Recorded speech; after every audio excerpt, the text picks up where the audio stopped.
So at this time, I am going to present to you with a brief bio of our first speaker.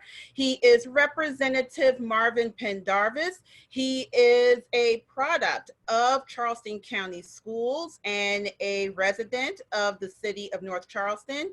He is a 2011 honors graduate of the University of South Carolina, where he continued his education to receive his law degree in 2014, once again from the University of South Carolina School of Law. He currently practices law with personal injury and criminal defense. He is a member of a wealth of organizations and community fellowships that focus on key issues such as education, affordable housing, and economic empowerment. He is married to his high school sweetheart, and please correct me if I'm wrong, Mr. Pendarvis, you are the proud father of a healthy, baby, bouncy boy. So I'm sure that's what's keeping him up at night. Our second speaker tonight is Mr. Matthew Billingsley. He is the housing lead attorney at South Carolina Legal Services. He also graduated from the University of South Carolina School of Law on May 11th in 2007. He worked as a law clerk in the Greenville office of South Carolina Legal Services, where he assisted with a variety of civil cases that included consumer, housing, and family law issues. He is the recipient of the Outstanding Pro Bono Service Award from Richland County and for his service as a volunteer guardian ad litem. He began working for the South Carolina Legal Services in 2008 in Conway until he moved to the Charleston office in June of 2010. He still continues to work on consumer, housing, and family law cases and has appeared in the Magistrate Court, State Circuit Court, Family Court, Master in Equity, and South Carolina Federal Court. He is also the 2014 recipient of the South Carolina Coalition Against Domestic Violence and Sexual Assault Attorney of the Year in 2014. He currently assists with Charleston County's Housing Court Pilot Program. So for those of you that are able to log into Zoom, we ask that if you have any questions, feel free to place those questions in the Q&A. We will have a Q&A session after these two individuals make their presentations. There is no such thing as a bad question. A bad question is a question that is not asked. And it is set to be anonymous. So if you don't feel comfortable letting someone know what your question is, you can set it to anonymous and we don't have to know. So we're going to begin with Mr. Marvin Pendarvis and his work with housing rights in South Carolina. Well, good evening, everyone, and thank you for having me. It's always a pleasure to do work with the Royal Foundation and the great work that you do. And good to see Matthew. He and I have been on a few of these calls of late and have also done some work together. So it's good to talk to you both. One of the reasons why I was excited to get on this call really is the information that I believe is going to be able to help a number of people in Charleston County and beyond when it comes to understanding the position tenants are in, when it comes to the CARES Act, when it comes to the eviction moratorium that was recently lifted, and any resources that might be available. So just to kind of give folks a little background, I am in the House of Representatives, represent House District 113, and a lot of my district covers North Charleston. And many of you probably know North Charleston was recently cited as having the #1 rate of evictions in the entire country from data that was collected by Princeton University, the eviction lab, going up into 2016, which is the last year that they were able to collect data.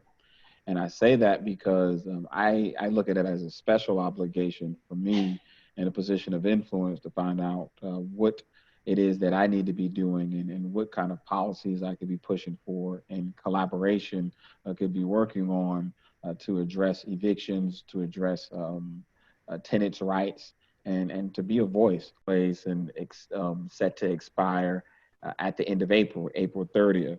And that was done by the Chief Justice of the South Carolina Supreme Court. And that was extended for 2 weeks until May 15th when it expired. And after that, of course, the fear was that you were going to see a number of evictions filed at once. And that was going to really put a lot of tenants in a precarious situation, especially when we look at the public health standpoint and trying to stop the spread of the virus, but also from a public policy and a human rights standpoint, when you look at putting people out on the streets who've lost their job and due to no fault of their own.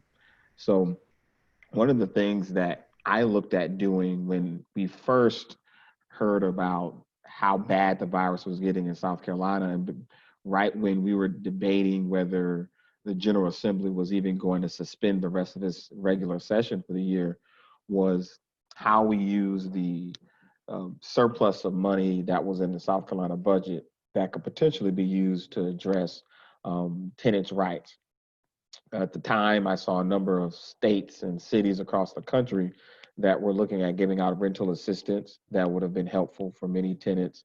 And I felt like we could do that in South Carolina. Unfortunately, we did not have the appetite as a body to take that up.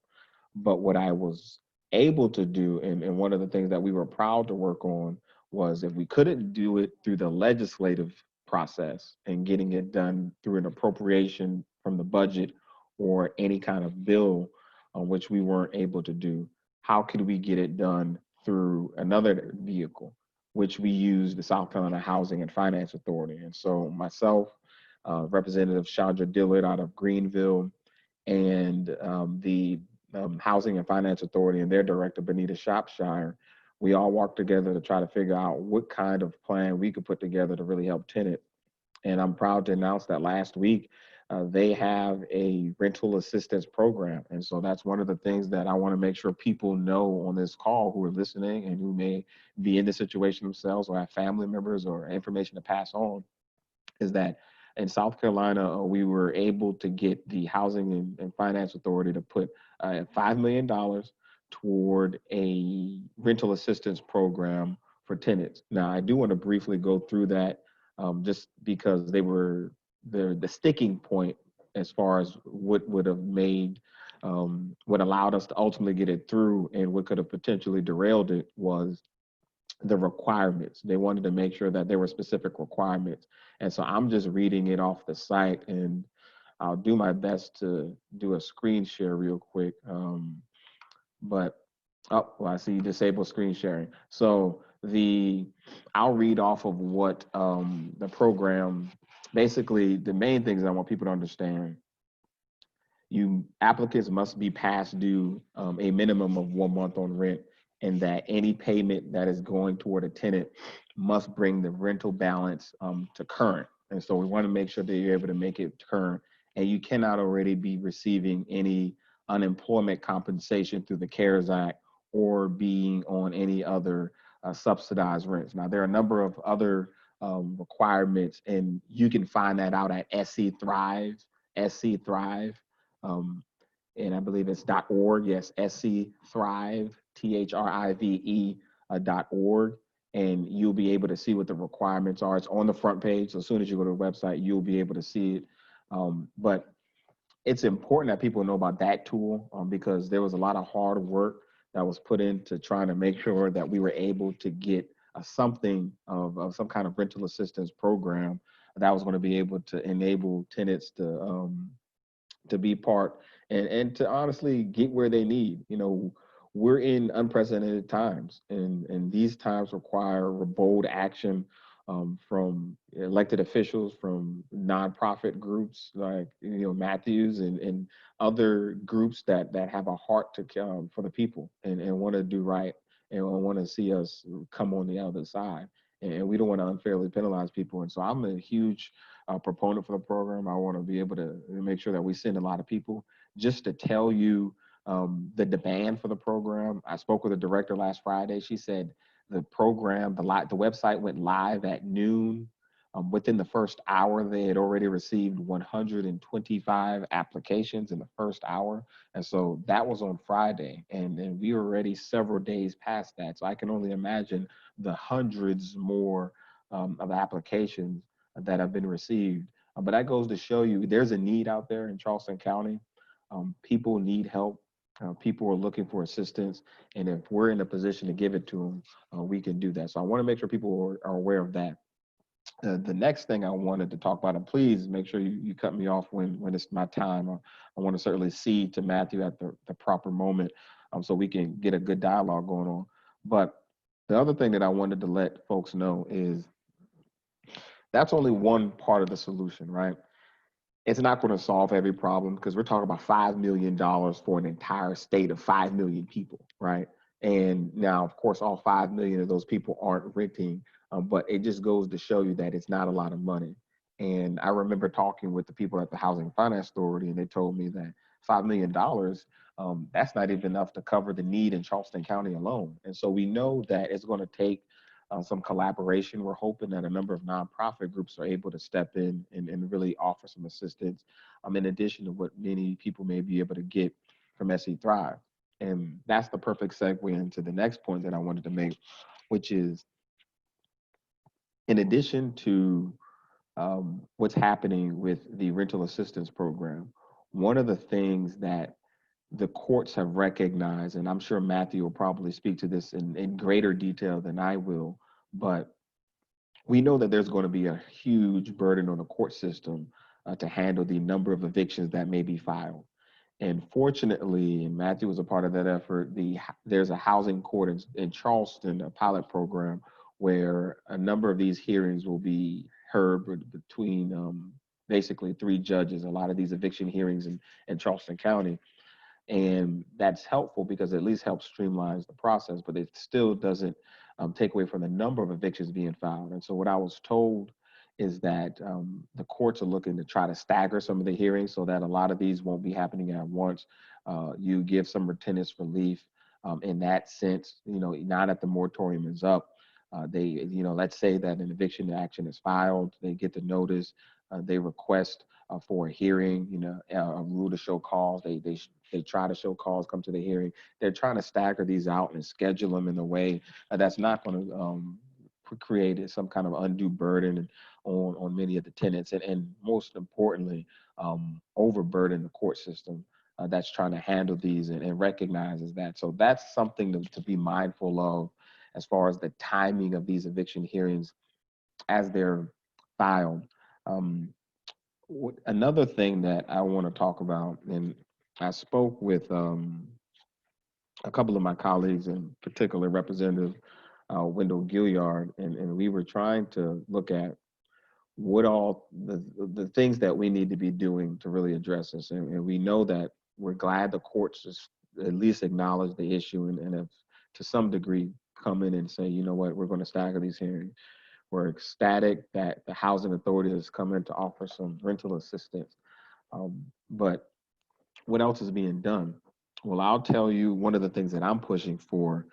Um, while the General Assembly in our regular session has been suspended for the regular session, we will be going back to take up a COVID-19 budget sometime in June.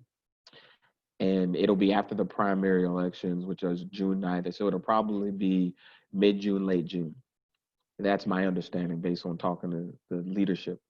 And when we get back and take up that budget, that's federal money that's come into the state through the CARES Act, about $1.9 billion to South Carolina. And the governor's office has sole discretion um, over about $255 million of that money, if I'm not mistaken. Either it's 155 million or 255 million. I've got my notes in front of me. I want to make sure I'm sure. But that sum of money is what the governor's office has discretion over. And so what we're hoping to do is get the governor's office to understand the need for some housing assistance in a number of ways in South Carolina and put some of that money toward it. So Representative Gilliard and I co-authored a letter to the governor's office last week, just asking that same thing, asking that he is able to use his discretion over that money. Now it is subject to a review, but he can kind of decide, hey, here's my suggestion on where this money should go, and use a large chunk of that money towards housing. It's my opinion that housing is a fundamental right. People have a right to shelter in this country, and we must protect that right. And we must ensure that we're doing everything that we can to not put people in positions where that right is threatened due to no fault of their own, due to a health pandemic that is really shifted and shaken our world. We need to be there for them, and so I want to be able to protect that. And I think it's good public policy, sound policy for the governor's office to do that. And so we're cautiously optimistic that when we get back to take up the COVID-19 budget, that we'll be able to push the our colleagues through to include some of that money in there. And then lastly, what I'll talk about is the CARES Act authorized, and I imagine Matthew will touch on this as well, but the CARES Act, um, there's a number of money, a lot of money that came into the state through the CARES Act um, to deal with issues in the community. And Charleston County received about $1.1 million through HUD, I believe. About 1 million of that, or half a million of that, was through the CDBG funds, Community Development Block Grant funds, and about another half a million of that was through um, the ESI funds. And so what we look at is there was a recommendation through Charleston County on how that money is used and what organizations um, that money will go towards. And so I pulled up the document and I'm going to read, but through the Emergency Solutions Grant, that was about 535,000, and they're looking at giving money to places like 180 Place and the Humanities Foundation, East Cooper Financial, Origin SE, James Island Outreach, Charleston Trident Urban League, through dealing with housing assistance. And so I want folks to understand, we I was asked to I was asked to um, send a letter to Charleston County, the grants coordinator, to make a suggestion on where that money should go toward. And I wanted to make sure that that money is going towards some of the rent and helping and assisting tenants who are in this position. And so we were pleased to see a number of the nonprofit groups awarded money that can go towards that. And so that's a resource. And I'll be more than glad to share with folks the organizations that are involved. But when we look at it, the folks on the call who are listening, you've got SE Thrives that's doing work, and you've got a lot of local organizations that have money that's geared towards helping tenants in the situation. And we've got the court systems recognizing and trying to do everything they can to kind of stagger hearings so that we don't have this overburdening of the system when these evictions are filing. And so there's a lot of work being done. I recognize that it's not going to solve all the problems. I think the issues when it comes to housing in South Carolina and in this country are deeper than any one policy proposal can solve. But we've got to start somewhere. And I think this is a good start. And it's my hope that this gets us to understand the serious issue as it relates to housing in this country, and forces us to resolve to do something about it in the coming years and not wait for the next pandemic to highlight the many neglects that we've had in society, but for us to be proactive in trying to address it. And so with that being said, that's my presentation, and I thank you for the opportunity. Thank you, Representative Pendarvis, for enlightening us on the logistics of making sure that legislation has been put forth towards ensuring that people are maintaining their homes. So now I will present to you with Mr. Matthew Billingsley. Someone just posted in the chat about Origin, South Carolina, and offering assistance with tenants on their past due balances. We will touch on that after Mr. Billingsley gives his presentation. All right. Well, thanks everybody for having me. It's good to see Marvin. I haven't seen him in a little while since we worked on some of the issues with the Landlord Tenant Act together.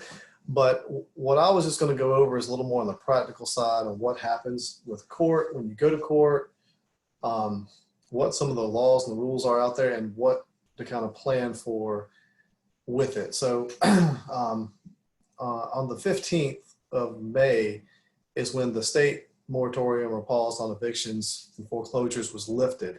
So foreclosures can kind of move forward, at least as far as the state's concerned, and so can evictions and new evictions being filed and evictions that were kind of paused and everything that was, hearings that were continued and whatnot from before can move forward now. But the real big issue and key issue to some of that is the CARES Act. I guess before I jump too much into the CARES Act, I would point out that South Carolina Court's website, which is just www.sccourts.org, it has a lot of good resources about the court system, and you can find a lot of information. You can look up if you've got a case, you can look up in the public index to see if there's anything happening with that case. But it also has a link to a page, right? Usually it's up there right in the news feed on the front page of it where you can click on it.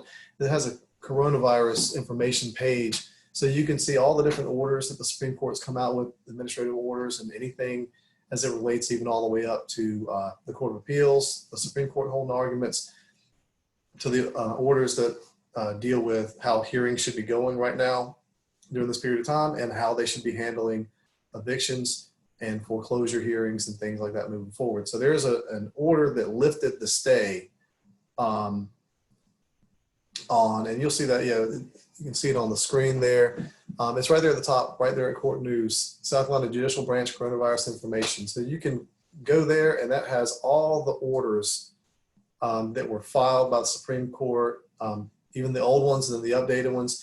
And so you'll see the ones, I think one of the ones on the 30th of statewide evictions and foreclosures is the main one that will tell you, it was filed April 30th, and the dates are just there on the right. That just tells you that they opened the courts back up. It does say as well that they're supposed to have 30 minutes in between the ending of one hearing and the start of another hearing. And if anybody's done anything or had any experience with evictions, that doesn't allow you to have a lot of hearings in a day. Most evictions may only take 15, 20 minutes. Some will take longer. Some, depending on the landlord that I go against, occasionally we might have an hour and a half or 2 hour hearing. But I think that's going to maybe slow down the ability to schedule as many hearings and to do as many hearings as maybe the courts were used to before. So there's probably going to be a little bit of some slowdown with that. But the other thing that I would point out is if you're facing eviction or you're facing foreclosure, you need to know something about the CARES Act. And the CARES Act, even if you just Google CARES Act foreclosure information, CARES Act eviction information, NCLC is National Consumer Law Center, and other places, I think NHLP, Housing Law Center, NHLC, well, they have some just easily information that you can just find that gives a basic rundown of it if you need a reminder or something like that. For foreclosures, I'll just say really quick, which essentially is foreclosures were paused under the CARES Act for 60 days when it came into being, which was in March 27th. So we're kind of getting to be where we're past that. However, any loans or mortgages that were Fannie Mae, Freddie Mac, they extended theirs, I think, another 60 days to or close to it, maybe to the end of June or later. So foreclosures, though, I think they move slower. And really the key with foreclosures is if your income has been affected either directly or indirectly by the COVID-19, this is either if you're in foreclosure, or even if you're before foreclosure, not in foreclosure yet, you can get a forbearance of up to 180 days. They have to give you a forbearance. All you have to do is certify that you've had some effect on your income related to COVID-19, even if it's indirectly.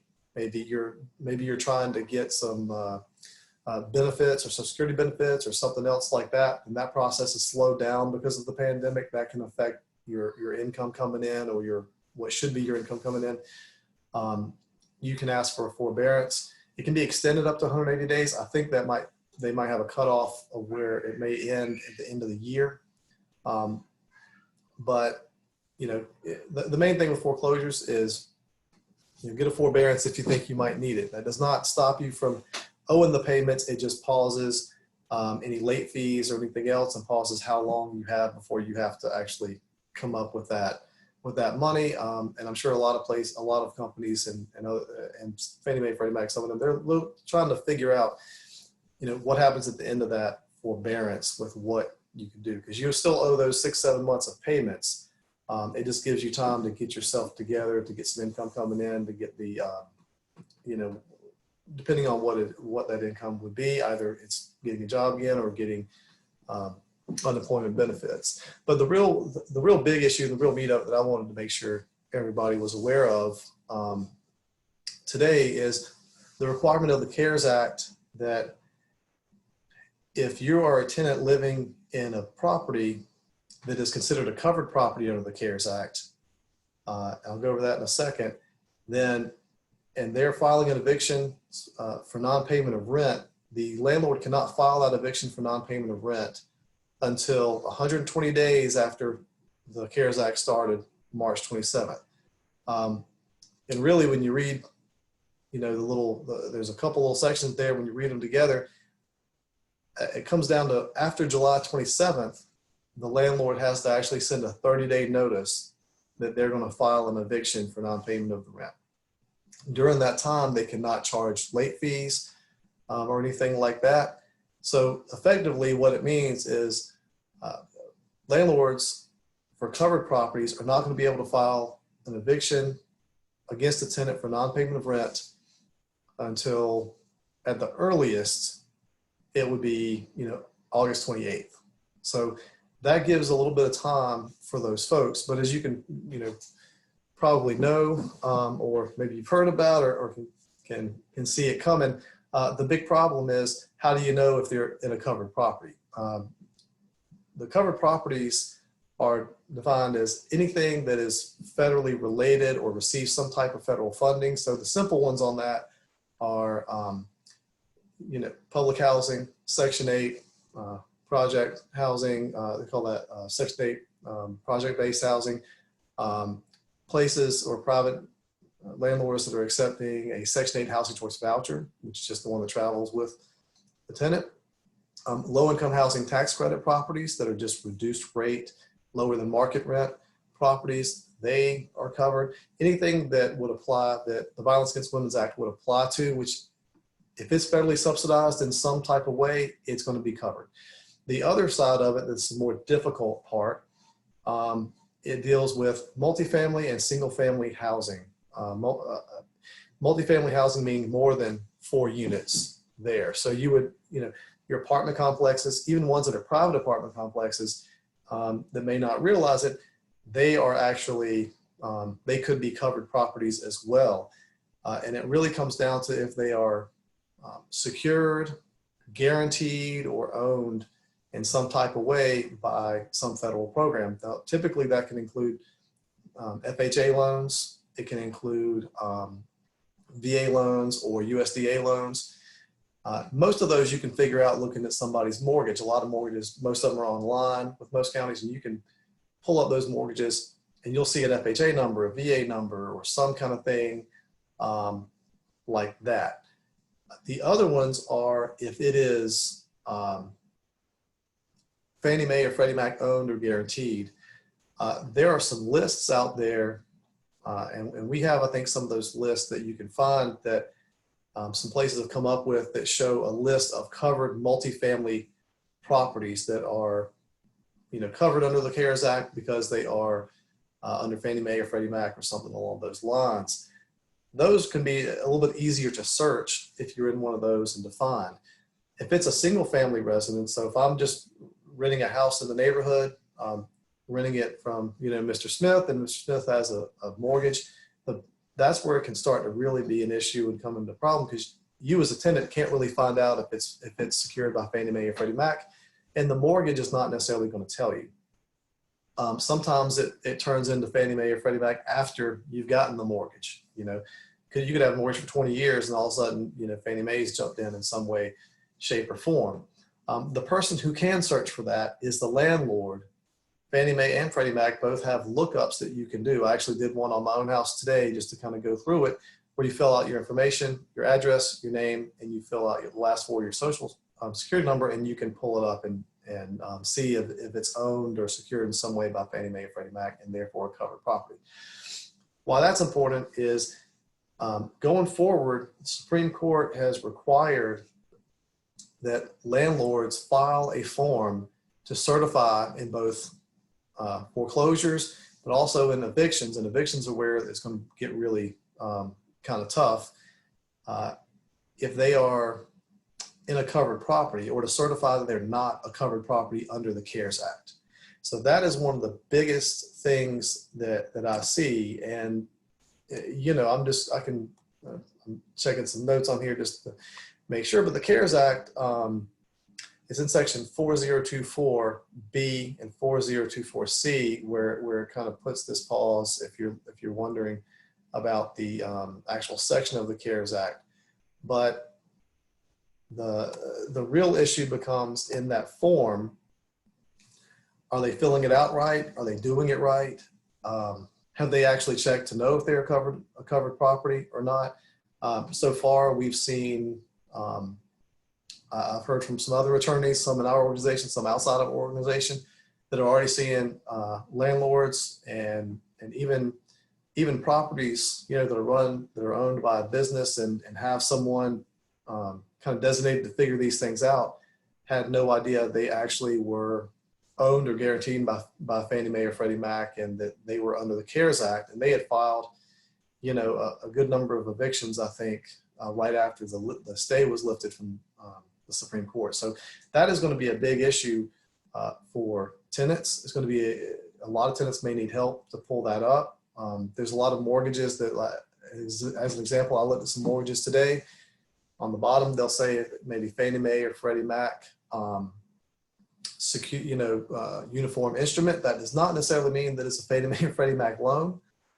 So there's no really way to know if it is or if it isn't, unless you go and do one of those search tools. But what we're seeing, I haven't gotten into as many of them yet because they're not always served with the paperwork. Those certifications are not always getting served. But some folks who are getting them, we're seeing where there's a line in the form that just says, I'm certified that I'm not a covered property, or this is not a covered property under the CARES Act, and this is how this is the information that I'll research to base that on. The problem I see with some of that is it doesn't really tell the landlord where they can try to find out if they are or not, covered under the CARES Act or under Fannie Mae or Freddie Mac. It doesn't tell them, well, here's a website or anything else. They're kind of left to do that themselves and say, well, what did you do? And so I think that's going to be a big issue that's going to come up a lot. And that's one of the most important things that I think people need to know moving forward. You can still have the same objections, the same defenses you have in a normal landlord-tenant action. You can still bring up things like the landlord didn't repair, or they shut off my water, or some kind of thing, something along those lines, as you normally could. But the really big thing that I see is going to, I think, jump out a lot is going to be this: are they in a covered property or are they not in a covered property? And I don't think it's not going to be very reliable that the landlord, whether it's an apartment complex or someone else, or just a private individual, it's just not going to be clear that they're not going to know everywhere to look to even realize, are they covered or are they not? Most of them will know if they have an FHA loan, a VA loan, USDA loan, something like that. The Fannie Mae, Freddie Mac stuff is where it really comes into play and makes it difficult for folks to realize, if they don't know where to look, am I even covered by this? And I know I'm going to have that issue coming up in a few cases when they get scheduled, and maybe in a few weeks or mid-June, I'm going to have that issue coming up quite a bit. I do participate in the housing court, and we're in 3 courts right now. We're in 2 courts in the North area and starting up West Ashley. So I'm sure that's going to be one of the main issues that's going to come up in most every case. As you probably guessed, a lot of filings and eviction filings are related to rent.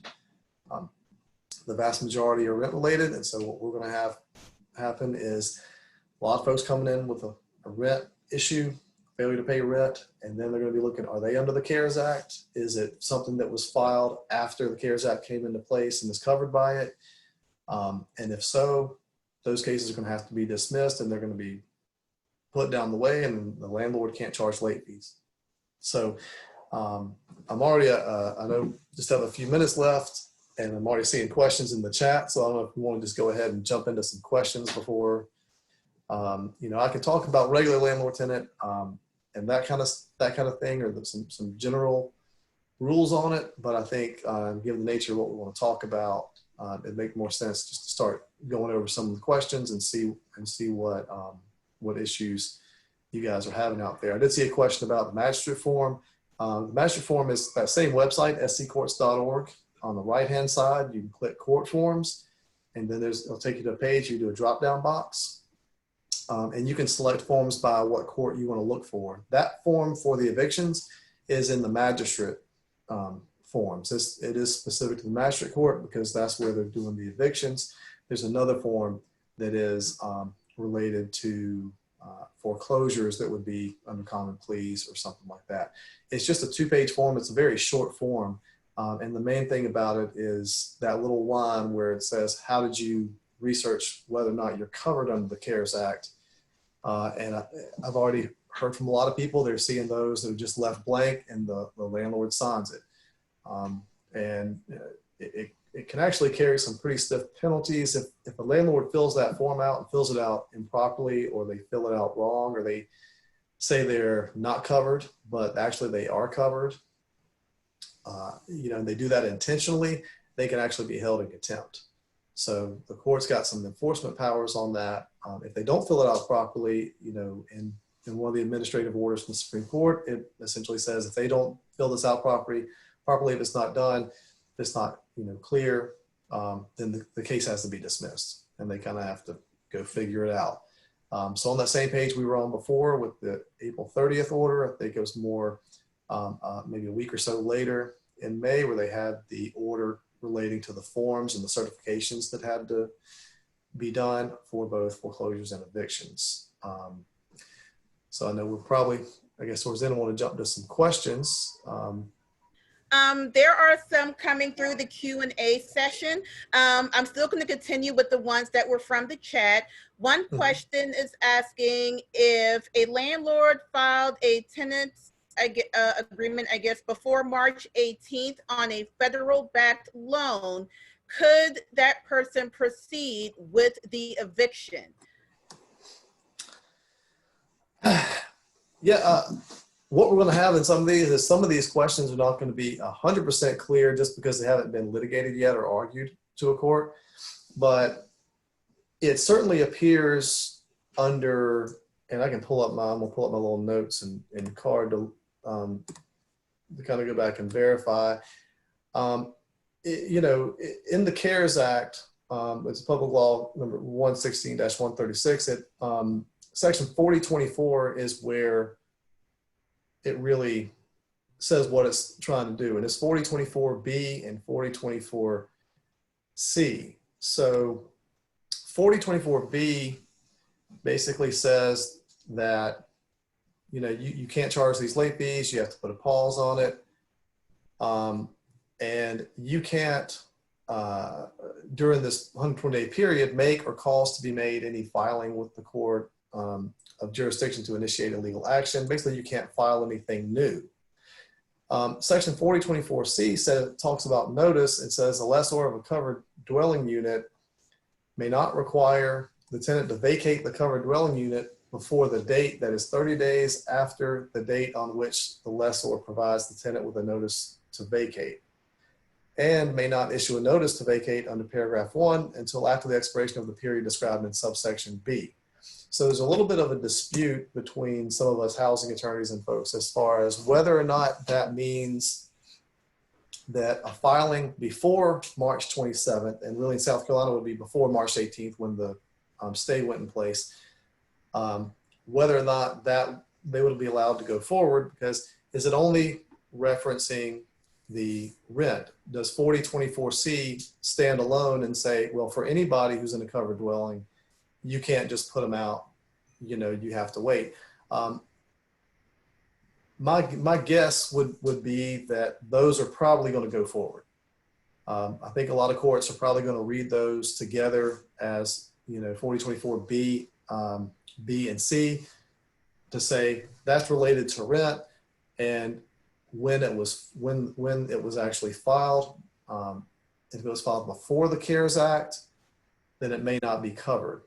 So that's one thing that I know is going to come up.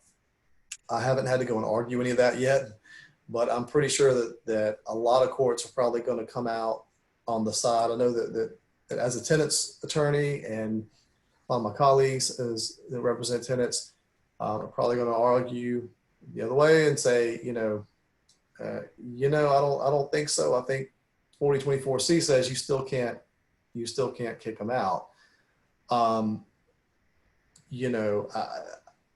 I tend to think if it's rent related, you have a better argument there. But a lot of folks who already had cases filed against them, I don't know how many that's really going to be, considering that, evictions do move relatively quickly. But I think that's definitely going to be an issue to be litigated.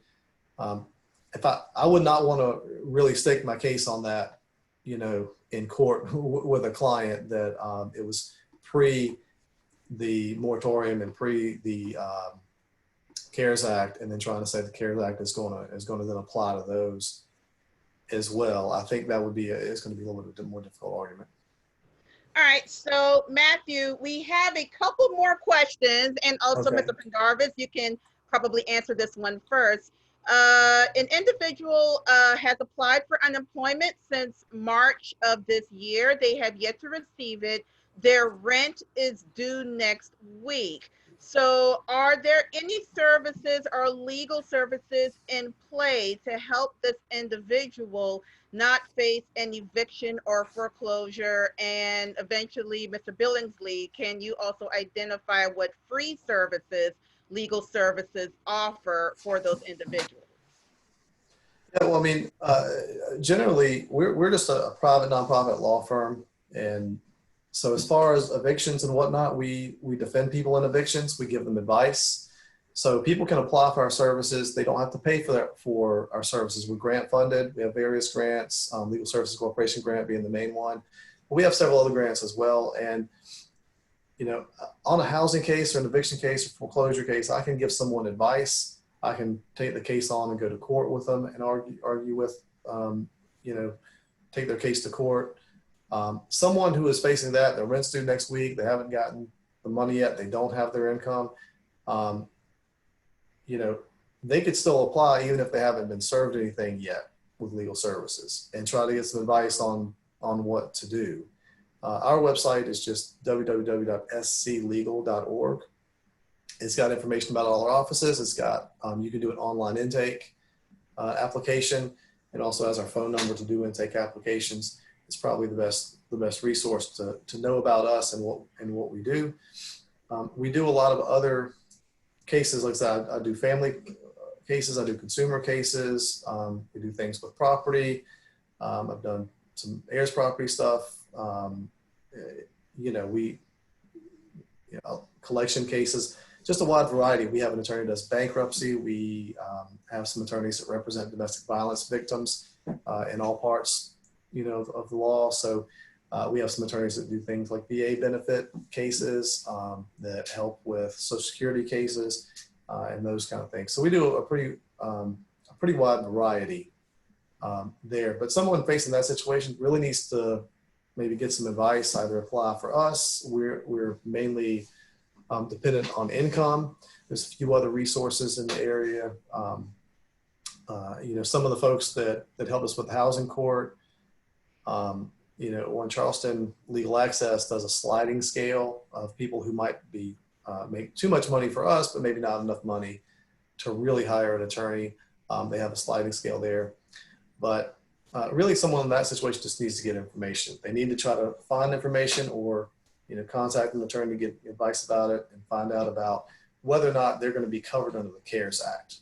At least as Okay. Oh, sorry. I was like, that was it. Just at least if they can find they're covered on the CARES Act, that will But help. someone had their hand raised, and I want to get them because you have 9 Okay. minutes left. So, Mr. Pendarvis, would you like to provide your input? I mean, just briefly, I agree with Matthew. The one thing I'll say is that person, I think at the beginning, you said that they had applied for unemployment and they Yes. were still waiting.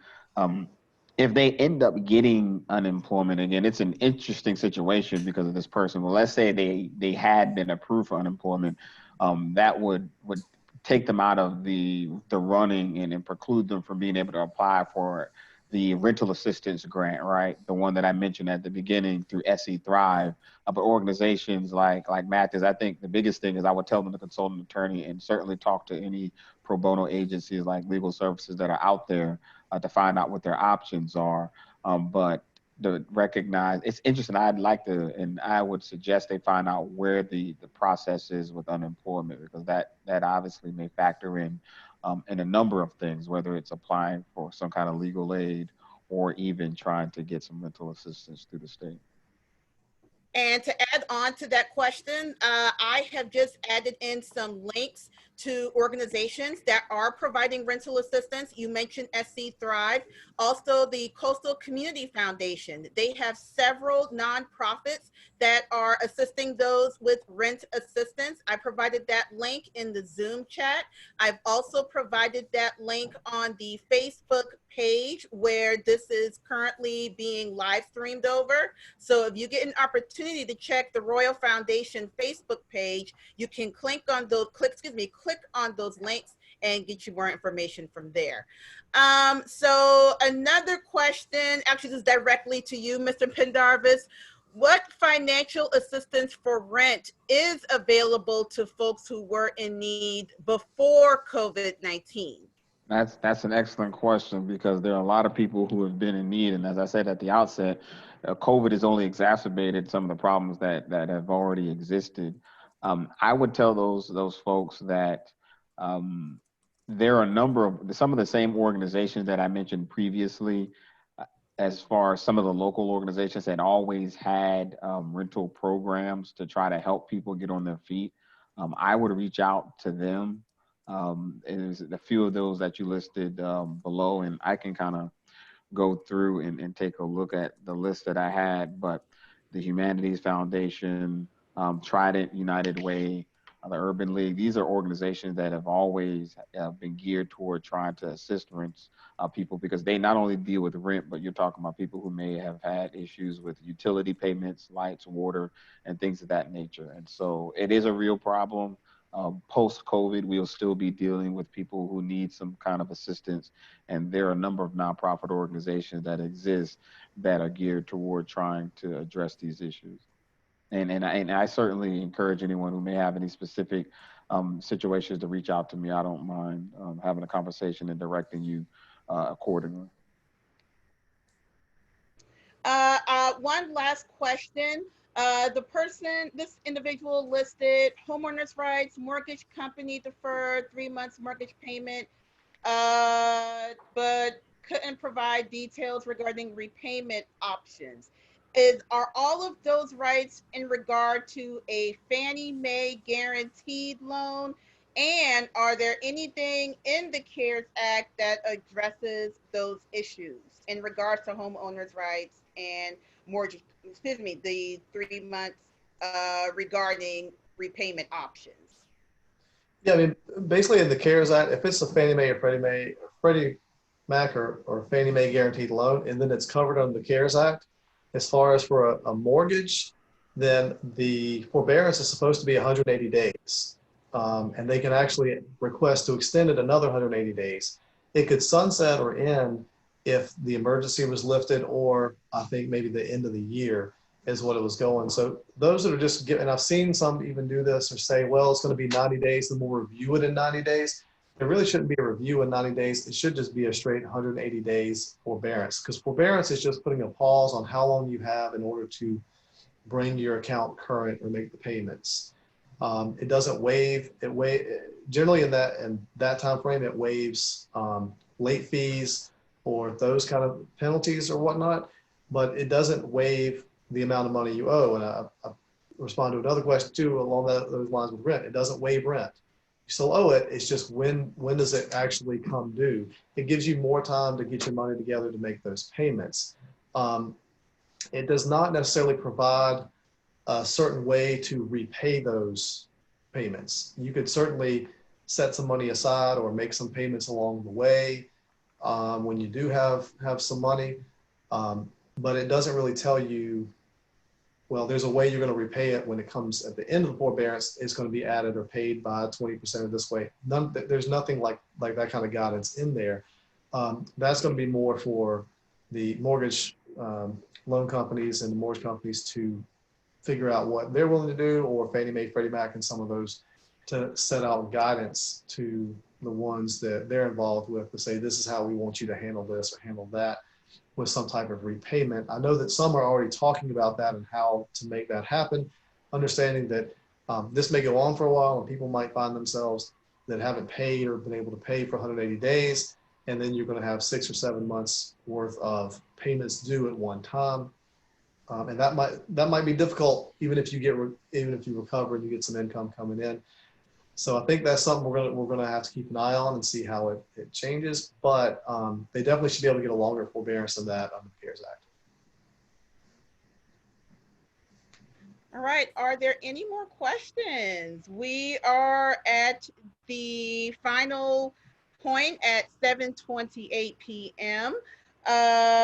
We are very glad that you have joined with us today to understand all the specifics that come with ensuring your housing rights.